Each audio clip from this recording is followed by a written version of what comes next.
50대 이상 퇴직자들은 어떤 모습으로 살고 있을까요? 정년퇴직이 수개월 앞으로 다가온 탓인지 궁금한 게 많아집니다. 퇴직 후 생활비는 어떻게 조달하는지, 또 얼마의 생활비를 쓰고 있는지, 재취업까지 소요되는 기간은 얼마나 되는지, 일반 퇴직자와 금퇴직은 어떤 차이가 있는지 궁금증이 꼬리 물기를 합니다.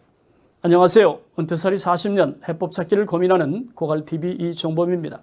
오늘 영상은 50대 이상 퇴직자들은 어떤 모습으로 살고 있는지 살펴보겠습니다. 50세 이상 퇴직자들은 어떤 모습으로 살고 있을까? 가장 먼저 눈에 들어온 건 퇴직 후유증이었습니다. 그 이유는 50대 이상 퇴직자 10명 중 7명이 퇴직 후유증을 앓고 있기 때문이죠. 퇴직 후유증이란 퇴직 이후에 감정, 정체성의 혼란을 겪으면서 가족과 사회에 적응하지 못하는 상황을 말하는데요. 눈여겨볼 것은 퇴직한 남성과 퇴직한 여성의 차이입니다.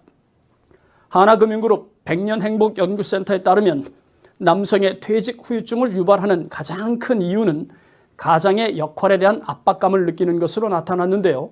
무려 62%를 차지하고 있었습니다. 그도 그럴 것이 생계 유지를 위한 경제적 책임이 가장의 몫이라고 인식하기 때문이겠죠.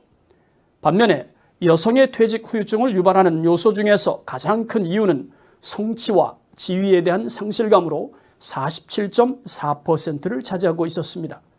그러니까 남성 퇴직 후유증 1위는 가족 생계 문제에 대한 압박이고 여성 퇴직 후유증 1위는 사회적 상실감이 주된 요인인 걸 알 수 있죠. 적지 않은 퇴직자들이 후유증을 앓고 있는데 그 후유증이 지속되는 기간은 또 어느 정도일까요?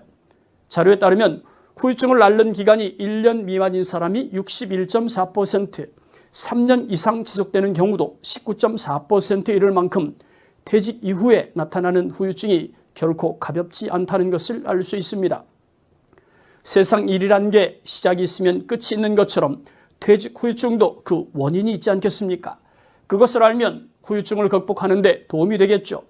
조사 자료에 따르면 남성 퇴직자의 경우 후유증을 극복하는 데 가장 큰 영향을 미치는 것은 창업 또는 재취업이었습니다. 49%의 퇴직자들이 지목을 했더군요.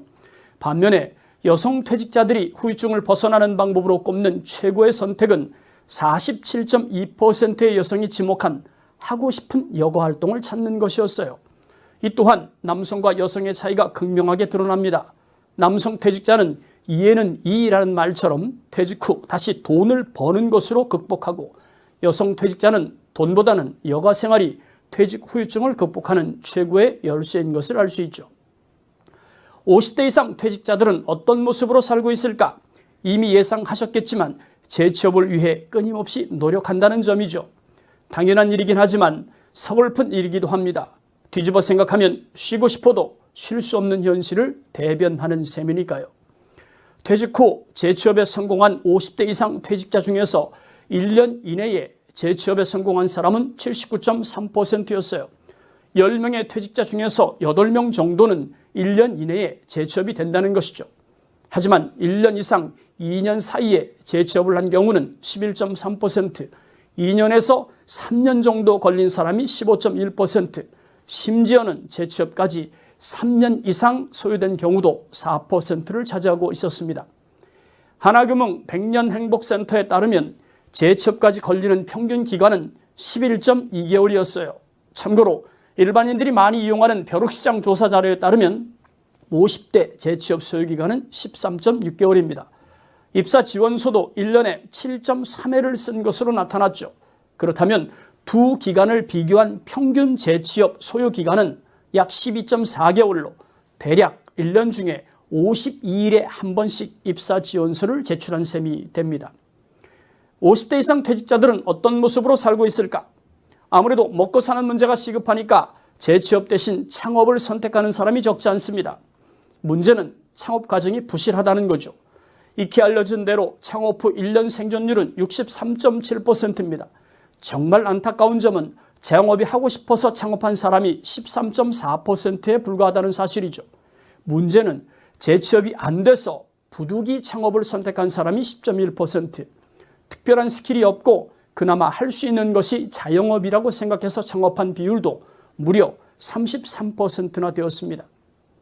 시간을 자유롭게 쓰고 싶어서 창업한 비율 33%와 자영업이 하고 싶어서 창업한 사람 13.4%를 제외하더라도 마지못해서 어쩔 수 없이 창업을 선택한 비율이 50%에 육박한다는 사실만 보더라도 준비되지 않은 창업이 생존율을 끌어내렸다고 볼 수 있겠죠. 참고로 창업 이후 10곳 중 7곳은 매출액이 5천만 원 미만이기 때문에 말이 좋아 창업이지 재료값, 인건비, 관리비 등 필수 지출력을 빼고 나면 남는 게 있을지 의문입니다. 한 가지 확실히 말할 수 있는 것은 창업하긴 쉬워도 창업으로 노후 생활비를 해결하는 것은 결코 쉬운 일이 아니란 점을 직시해야 할 것 같습니다. 50대 이상 퇴직자들은 어떤 모습으로 살고 있을까? 너나 할 거 없이 의료비, 물가, 그리고 자녀 결혼 자금에 대한 걱정이 많았습니다. 당연하겠죠. 퇴직자가 아니어도 이 문제는 심각한 고민을 자극하니까요. 본 항목은 중복 응답 비율인데요. 퇴직자들이 가장 많이 걱정하는 문제는 단연코 의료비로 71.7%였습니다. 두 번째 걱정은 역시 62%가 응답한 물가 상승률입니다. 코로나가 터지면서 너무 많은 돈이 풀린 상황인데 근래엔 러시아와 우크라이나 전쟁까지 터졌기 때문에 기름값은 기본이고 원부자재 값이 줄줄이 올라가는 상황이기 때문에 현 시점에서 설문조사를 했다면 물가 상승률이 1위를 차지할지도 모르겠습니다. 그리고 퇴직자들이 걱정하는 세 번째 문제는 5.6%를 차지한 자녀 결혼 자금이었어요. 막상 자녀 결혼이 임박하면 이 문제는 꽤나 심각한 고민으로 다가옵니다. 저도 그랬거든요. 문제가 있으면 처방이 필요하듯 퇴직자들은 앞서 언급했던 문제를 해결하기 위해서 여러 가지 방법을 고심하는데 그중에서 가장 많이 선택한 방법 1위가 소비를 줄인다였습니다. 그리고 2위는 주택을 줄인다, 3위는 연금 상품을 찾는다 순으로 문제 해결을 고려하고 있더군요. 50대 이상 퇴직자들은 어떤 모습으로 살고 있을까? 역시 생활비에도 고민이 많았습니다. 흔히 말하는 기본 생활비는 식비, 의료비, 의류, 자파, 교통, 통신 및 공과금과 기초적인 여가비를 말하는데요. 각 항목별 비용을 보면 1위는 통신 및 공과금이 48만 2천 원으로 기본 생활비의 33%를 차지하고 있었습니다. 여가 비용은 기본 생활비의 3%에 해당하는 4만 3천 원으로 가장 적었죠. 이렇게 계산된 기본 생활비는 145만 원입니다. 하지만 기본 생활비만 지출하는 상황에서 삶의 질이 좋을 수는 없겠죠. 즐김의 욕구가 충족되지 못하는 생활이니까요. 여기서 퇴직자들의 고민이 발생합니다. 더 나은 삶을 원하는 만큼 상응하는 비용이 더 필요하니까요. 삶의 질을 포기하면 기본 생활비에 준하는 삶을 살아야 하겠지만 인간의 욕망은 멈출 줄 모르지 않습니까? 그렇다 보니 어떤 방식이 되었든 돈을 벌려고 하고 또 벌어들인 돈을 삶의 질을 개선하는 데 투입하기 때문에 당연히 생활비는 늘어날 수밖에 없습니다. 더 나은 삶을 떠올리면 골프 같은 고급 운동, 국내외 여행, 그리고 쇼핑 등을 꼽을 수 있겠죠. 이 모든 자금을 지출한다면 매월 343만 원 정도의 생활비 지출이 가능해야 합니다. 이런 정도의 비용을 아무 문제 없이 지출할 수 있다면 금퇴족이라고 할 수 있겠죠. 하지만 대부분의 은퇴자들이 가능한 비용은 아닙니다. 오늘은 하나금융그룹 100년 행복센터에서 발표한 자료를 중심으로 50세 이상 퇴직자들이 무엇을 고민하면서 살고 있는지 살펴보았습니다. 그럼 간단히 정리하겠습니다. 첫째, 퇴직 후유증을 앓는다. 둘째, 재취업 활동 기간은 연평균 12.4개월로 52일마다 입사 원서를 쓰고 있다. 셋째, 재취업이 안 돼서 울며 겨자 먹기로 창업하고 망하는 사람이 너무 많다. 넷째, 노후 의료비, 물가, 자녀 결혼 자금에 대한 압박이 크다. 다섯 번째, 생활비 부담을 많이 느낀다.